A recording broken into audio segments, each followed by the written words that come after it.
Hello guys, welcome back. This is Blood Bowl Drew, and I'm talking about Blood Bowl again. I'm actually going to start off talking with some of the teams. This is the first one I'm going to do. This is one of my absolute favorite teams. This is the Orc team, which is outstanding. I've played this team over a number of seasons and in tournaments, and I've done pretty well with this team. So I feel like it's one of the best teams in Blood Bowl. It's excellent. The team has great synergy. The players are very good for the price you paid for them, and has a lot of access to some very good skills and good starting stats and abilities. So let's go ahead and dive right in here. And I'm going to start talking about some of the players. First and foremost, I'm just going to list off some of the players.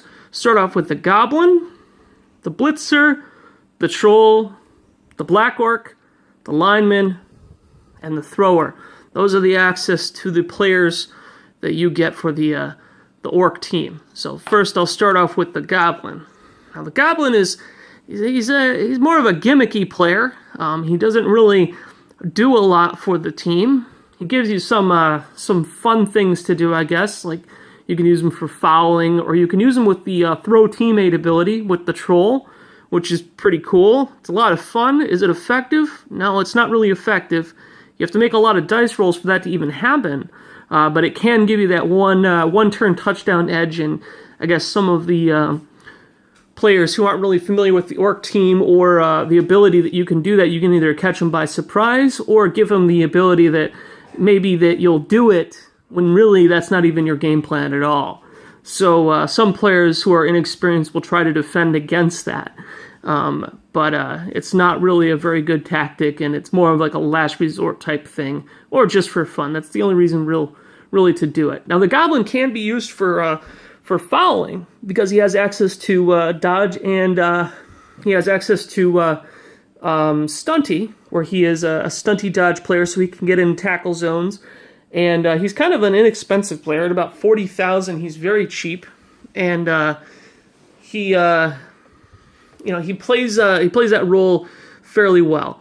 Now you get access to up to 4 of them for the team, and they're 40,000 apiece. They start off as Strength 2, Edge 3, Stunty, Dodge, and Armor 7, Movement 6. So they are decent pieces, but on an Orc team, they're not really necessary. They're more for fun than anything. The Blitzers right here. This is by far one of the best players in all of Blood Bowl. They're fantastic. You get access to general and strength skills. They start off with block. They're armor 9, edge 3, strength 3, movement 6. So they're very good, and they're only 80,000 gold pieces. So they're really quite a bargain for what they do. They're more of your workhorse for the team. They do the hitting. They're more of a utility player. They do the ball handling in most cases. Really, and you can take up to 4 of them for the Orc team. There's no reason why you should never have less than 4 of them. You should always have a full roster of blitzers whenever you can. They're fantastic. Best player on the Orc team by far, and one of the best players in Blood Bowl. All right, next we'll talk about the Troll. Now, the Troll is a big guy. He has some of the inherent big guy flaws, like he does start off with really stupid, which is a very bad negative trait. He's armor 9, strength 5, he's edge 1 and movement 4, so he's not going to be moving around very much. He's more of a roadblock. Is he really good on the Orc team? It depends on how you use him. Some players want to always hit with him, which is not always the best option. You'll find that hitting with your Black Orcs and Blitzers is usually better than hitting with your Troll. Troll's more of, once again, kind of a gimmicky piece. He's not the best player on the team. The team really doesn't need him, but he does bring some extra strength to the team that already has a lot of strength. So against other bashy teams, he is actually a good player in that situation. He does have regeneration, which is also really good. Now, is he going to get the job done all the time? Absolutely not. You should never rely on him entirely, because really stupid is kind of a really bad negative trait. And he will fail you from time to time again. Next we'll talk about is the Black Orc. Black Orc is your true hitter on the team. They're outstanding. They're movement 4, armor 9, strength 4, edge 2, And that's really about all you need. They don't have any starting skills, but they don't really need them too much. They get in the way. I mean, they have access to general and strength, and they're cheap. 80,000 gold pieces for one of these guys. The cheapest strength 4 piece in the game, outstanding. They definitely get the job done.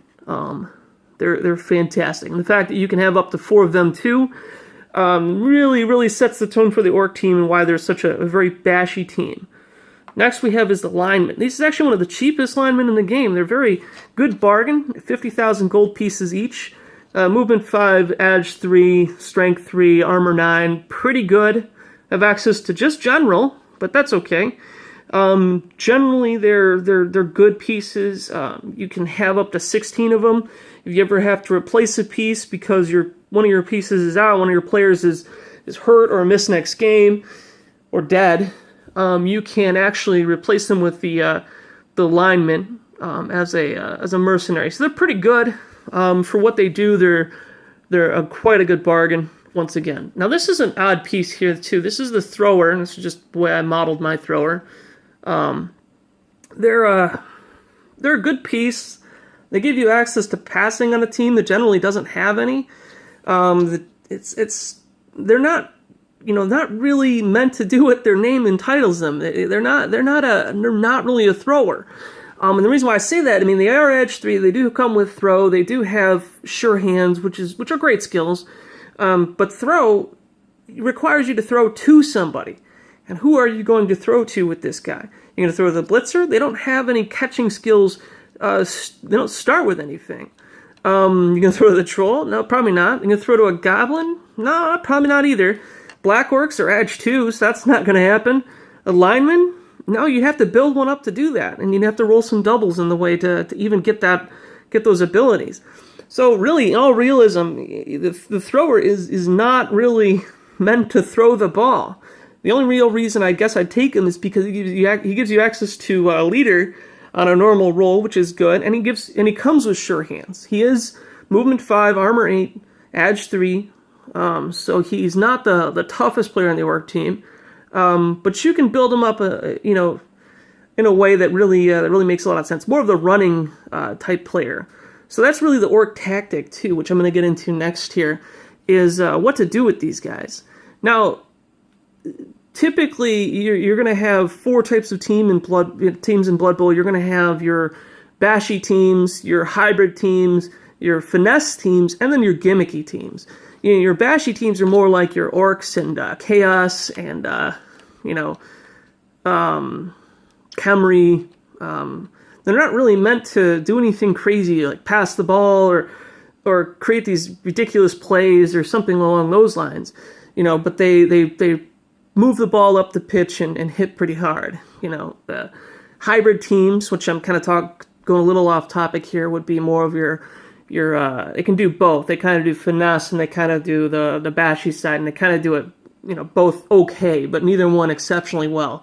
That's like your Skaven, your Norse, your human team. They're more of like a hybrid team. And then you end up with your finesse teams. Your finesse teams, they don't hit. They don't want to hit. They want to stay out of the way, but they want to score touchdowns, as many as they possibly can. That's going to be your wood elves, your high elves, your all your elf teams are essentially finesse type teams. Your gimmicky teams are going to be more like your goblins, your vampires, your ogre teams that they're not very halflings too. Don't forget about them. They're not very good, and they're very difficult to win with, and I'll cover some of those teams too. I have a few of those teams, and I do play them because they are kind of fun sometimes, but don't expect to win much with them. So we'll get back on the topic here. This is the orc team once again, and they are definitely a bashy team. They want to drive the ball straight up the middle. They want to run over the opponents, knock as many out of the game as possible, maybe out of the league as possible. You start doing some injuries to some players, then they're gone forever in some cases. Sometimes they die, sometimes they take terrible injuries, and orcs are known to be one of the bashier teams, starting off with block on 4 pieces and 4 strength 4 pieces, and not to mention they have access to a big guy. Now the whole team has access to pretty much strength in general. There are a few exceptions, obviously, which I did cover, but let's just kind of cover some of the tactics. Now, one of the things you want to do with the Orc team, which makes a lot of sense, is you'll hear about it. It's called the cage, and I'm going to set up some pieces here in a cage format so you can kind of get an idea. Let's just say the thrower has the ball in this situation,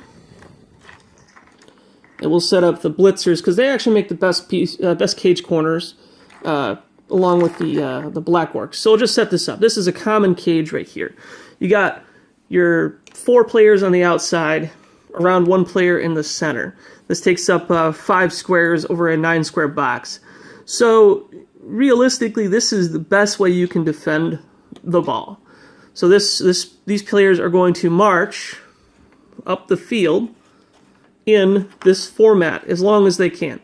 So let's say we want to go up to midfield. So we're going to go 1, 2, 3, 4, and then 1, 2, 3, 4. You turn around your pieces when you're done with them usually. It's good etiquette. Move him up, move them up, and move them up.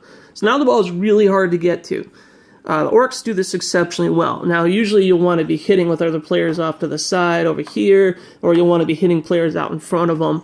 But if another team wants to get this ball, what do they have to do? They have to break the cage, or slow down the cage in most cases, but I'll cover that in a later video. But let's just cover like what this is the Orc tactic. This is how they play the game. They have a very slow plodding cage, and that is actually one of their main weaknesses. Is the Orc team doesn't have access to a lot of agility skills. In fact, the only player that has any access to any agility skills is going to be the Goblin. So none of these players will usually start with dodge or get dodge pretty regularly on normal rolls, anything but doubles basically. So that kind of slows them down a little bit. Another thing too is they're basically most of the time edge 3. So these 5 players right here are all edge 3. The Black Orcs are edge 2 and the Trolls edge 1. So they don't dodge out of the way. That's not their game plan. They're going to hit you, run you down, run you over, and score touchdowns. Usually they call it the 2-1 grind, because usually the score will be 2-1 in favor of the Orcs in the 2-1 grind. So that's kind of the basic tactics of Orcs. I'll cover a little bit more with some of the players and the star players in a later video. But once again, thanks for watching, and I'm going to keep putting these videos out as we get closer and closer to Games Workshop releasing Blood Bowl, the board game. So we all look forward to that, at least I do. I don't know about anybody else who plays or just starting to play, but once again, thanks a lot. I appreciate the support, and I'll be making more videos. Thanks.